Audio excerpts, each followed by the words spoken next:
Alright, we're re-recording this because my first attempt I filmed a while ago. Fortunately, it's nice like this. And it got way too long and I stopped wanting to edit it. It got too long and too talky. So, I'm talking about this strength program I used before that I just kind of made up. For some background, I just did my first college swim season, got done.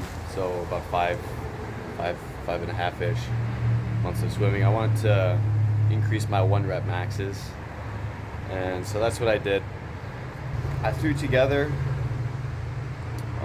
the exercises I wanted and the days I do them on, and then once I picked those, I was wondering to myself, well, how will I progress the strength? And so I chose the Russian squat to progress the strength for each ones. That program is 3 times a week for a particular lift. You can really do it for whatever. You don't have to squat with it. So I used it for upper and lower exercises.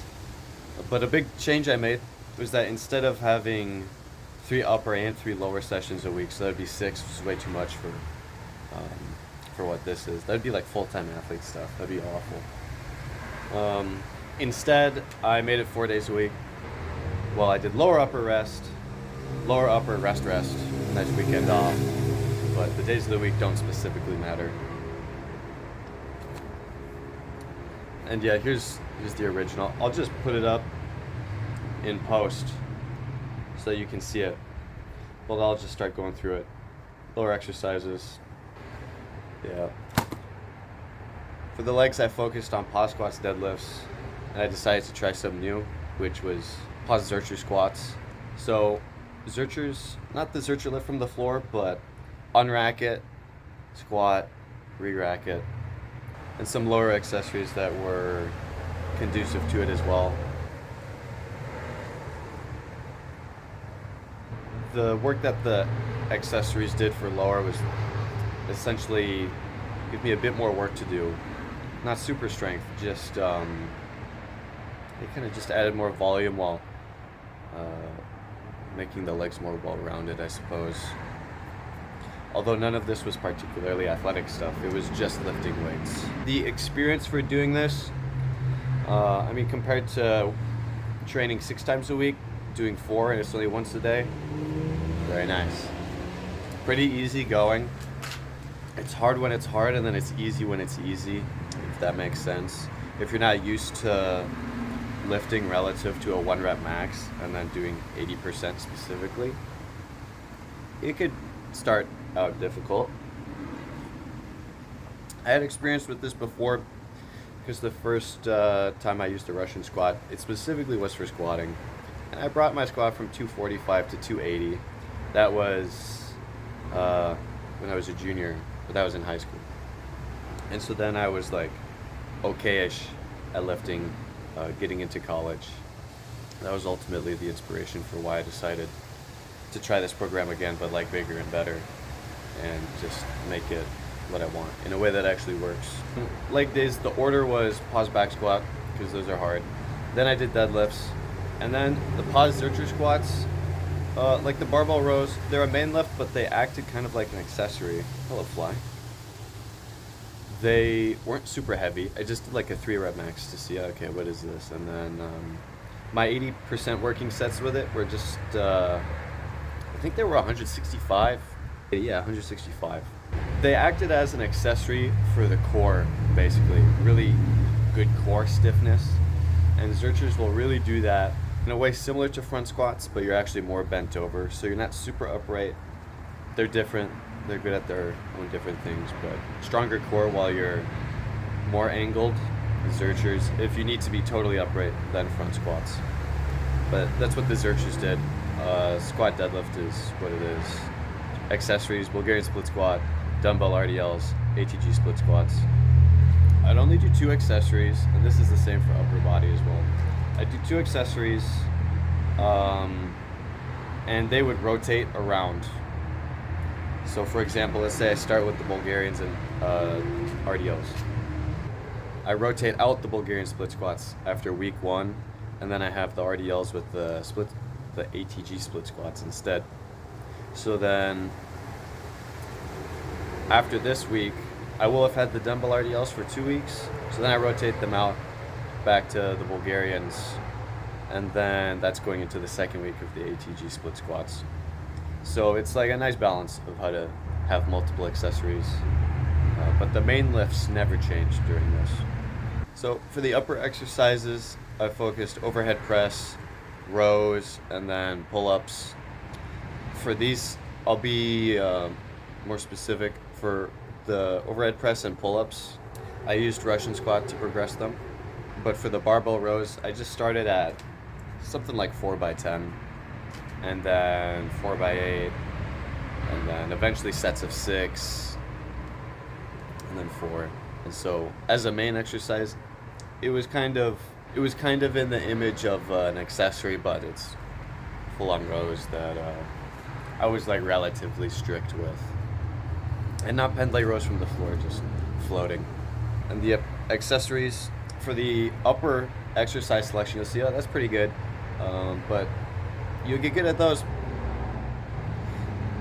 but it's not super fully encompassing. I didn't do really chest in this block, except for when I started doing push-ups later, but you really need more than that, and I didn't do them the whole time. But what definitely helped the overhead press, I think, was the extra shoulder work that I got from upright rows. I also did overhead tricep. The arms I did for this were pretty ineffective for growth. What is it here? Overhead tricep extension and bicep pump. So cable, tricep, then switch it, bicep. I did sets of too many reps, didn't ever go to failure. Keep your arms in shape, but they didn't get bigger. Arms are still small, shame. At least I have shoulders, hence the overhead press. So experience of the overhead days, did overhead press first, then I did the pull-ups, and then barbell row at the end because it's more wishy-washy. I didn't really work at percentages with that. Strict press, yeah, just get a max and then use your percentages. For the pull-ups, you have to incorporate your body weight into the 1 rep max. Let's say your 1 rep max is 20 pounds plus your body weight. So if your body weight is 180 and your 1 rep max is 180 plus 200 for 1 rep, your 1 rep max pull-up is 200 pounds, and so then 80% of that is 160, which is actually less than your body weight. So keep that in mind. In that scenario specifically, I guess keep doing pull-ups, body weight, and build those up. The max I tested for this, I rounded it. I was not terribly specific as well, to adding 25 pounds. I was like 180 something-ish, between that and 185. And so adding 25 was 80% of the max I had. I think I was able to do a pull-up with like plus 65 or something. Yeah. The overhead days. The upper body days were also easier. They're way more chill than the leg days, but I still got stronger. It's a lot more relaxing, not relaxing, but it's just easier to do doubles with overhead press than to do doubles with squats. It's just a lot easier. Deadlifts were fine though, but regardless, paper, come back. Well, I'll get to the PB section here, but I should have had the whole program up the whole time. So you've probably been eyeballing all these cross marks that I have through all these things. On the left column, you see 6x2 at 80%, which is exactly what it looks like. And on the right, we have basically the progression of the Russian squat. 6x3, 4, 5, 6, 6x6. After that, it goes down again. 5x5, 4x4, 3x3, 2x2. And I'd say those percentages are pretty generous. Normally you do 5x5 at like 80% instead of 85. The reason you can do it here is because you built up before, so you're going back down but balancing upping the weight. There's a balance there. But typically sets of 5 is like an 80% thing instead of sets of 6. But with the whole scheme that's before it, you built up to it, so that's why you'd be able to do it. You probably wouldn't be able to do it right out of the gate. And a final note with that is that the 6x2 is like a back off day after a certain point. Well, after a certain point, no, it's the back off day. It's your very first workout, your very next one, the 6x3, is a little bit harder, and then you back off again. That's important for the original program where you're doing this 3 times a week. But for twice a week, it's chill. You basically just get to practice your strength, practice your low rep strength. I didn't do any cardio capacity stuff with this. Pretty much just focused on the 1 rep max strength with everything I've laid out so far. And it worked. It worked well. Of course, I had like years of like doing some sports stuff, doing lifting generally before. So then to finally focus in on this one thing, naturally it gets better. But credit where it's due, the upper lower rest, upper lower rest, or lower upper. I did lower upper for this because the legs were harder. That's a really good split to get stronger.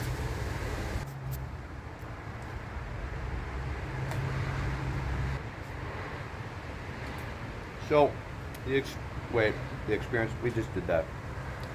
The PBs I got, like I said, my squat was at 280. Testing, this is why rep maxes are sort of funny, at least once they're high reps, because it was pause squat. I tested my pause back squat before doing this. I was able to do 225, this is right out of season, we squatted during season. 225 for 11, paused. One of my legs was sore immediately after finishing the set. Put that in a calculator, it comes out to like, what was it? 307.5. I couldn't squat that. You don't have the strength to move something until you actually do it. Maybe like 2 rep maxes and 3 rep maxes are like close-ish. For 11, no. So I'll say that at certain points I had to lower the weight because I failed working sets. I filled them all in the first half with 6 sets of whatever build up. On the very first day, my 80% was 245, which was false. I missed it the second set, so I lowered to 235. I then filled 235, I think in the 6x5 day, 6 sets of 5. So then after that fail, I, like halfway through that lift, not immediately, I lowered it to 225. So then 225 was my true 80%, and then it worked great for the rest of the time. Maybe the program would have turned out differently if I had done 225 the whole time, because for a little bit there I was using 235. And then maybe there's this taper effect that I went from 235 to 225, and then my back off days were even more backed off. But instead of gambling with things like that, just have consistent percentages that are like actually true, and then you won't get overworked. Not like I was overworked before, it was just actually a little too heavy in the moment. So then strength is binary. You either can lift it or you can't, and you have the capacity to keep lifting it or you can't. So you just have to use what actually works as opposed to a number you'd like. We'd all like a bigger number. The pause squat went from whatever to, I did 300 paused. I'll put that up. And then dynamic squat, I was able to do 315. I had 310 before, and I failed 315. I came back the very next day. Wait, was it the next day or was it the same day? No, it was the next day. And then I hit 315 because I just had to try harder. Deadlifts, pulled 405. Oh, nice. Little, don't even play football, just a little bit strong. Little swimmer guy. That was after previous PB was 315 for 3. So to go from 3 to 4 plates in one block, it's pretty nice. Especially since 4 plates, it's like 90 pounds heavier. None of my working sets were like that. So I think for me there's some sort of talent there, but also with the Zercher PB, I did a 315 Zercher lift later in the summer. I got to that. I didn't max it out right away. And the sort of extra core stuff helped my leg development transfer through my body, because really to deadlift you just need a strong back. Your legs are always stronger than your back. So credit to the core exercises for why I had such a huge deadlift PB in just 9 weeks of training. Upper PBs, oh, what? You're a huge ugly fly, go away. Overhead press. It's a rep max that came out to 143 when I started this, and then I PB'd at 170, so not bad, pretty solid. The day I tested and did that 170, which is probably going right now, that same day I was able to jerk 225, had really good overhead stability. I will have to guess right now while I'm here that the overhead tricep might have contributed to that a little bit, but ultimately my strict press technique was just really nice. I wasn't tight in the upper body at all then.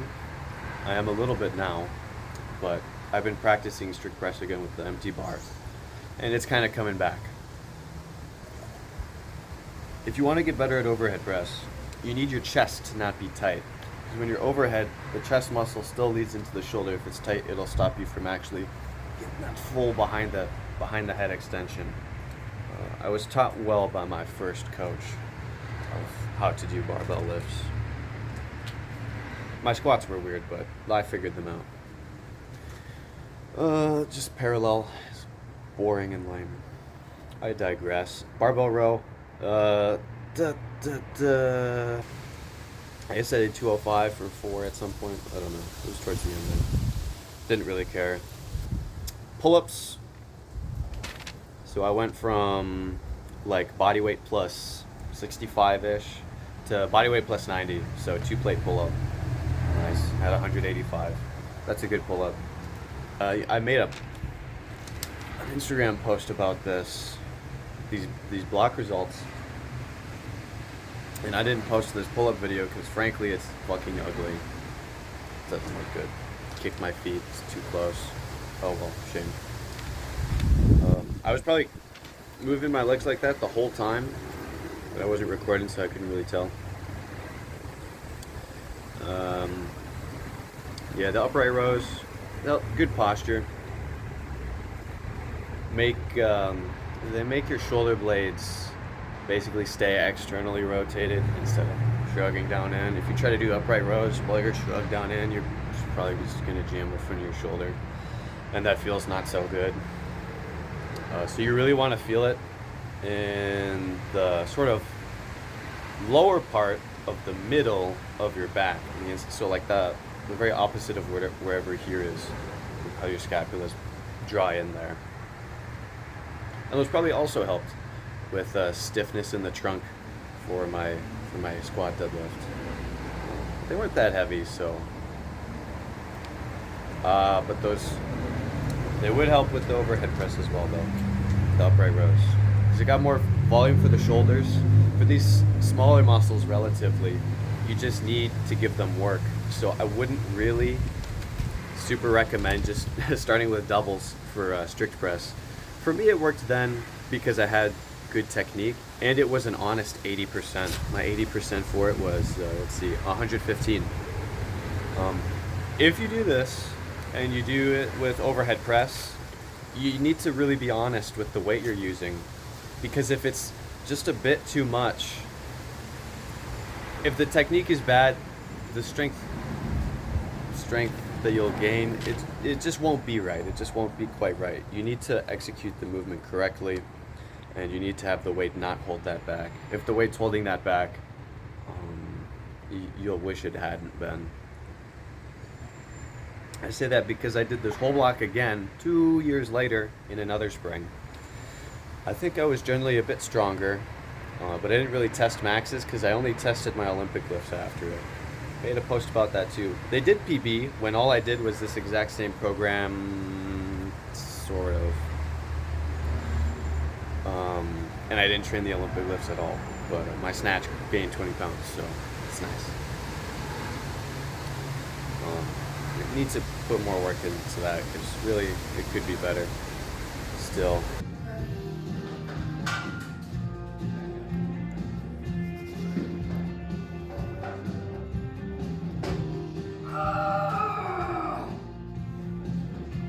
I think that's the deepest you could possibly go.